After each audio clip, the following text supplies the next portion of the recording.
எங்கள் ரஜினி சார் மன்றம் நடத்தும் போது அவரும் என் கூட இருந்து சாருக்காக பண்ணவர் தான் ஆதவ அர்ஜுன். அப்படி பண்ணுற மனிதர், எங்களை அவ்வளோ பெருமையாக பேசுகிற மனிதர்.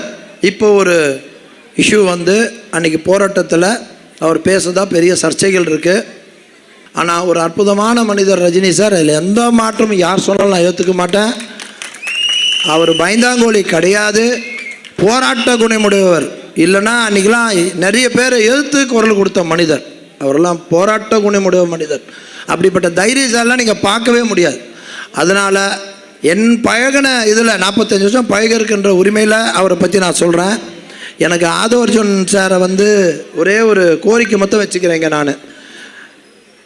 நான் கூட இருந்தேன், எனக்கு தெரியும் உங்களுக்கு இன்டென்ஷன் இல்லைன்னு தெரியும். ஆனால் பப்ளிக்காக எனக்கு நீங்கள் எந்த எண்ணத்தில் பேசுனீங்க அப்படின்றது எனக்கு தெரிஞ்சுக்கணும்னு ஆசைப்பட்றேன். நான் ரசிகராக இவ்வளோ வருஷம் பழகிருக்கேன். 45 வருஷம் குடும்பமாக தமிழ்நாடு மொத்தம் பழகிருக்கேன்.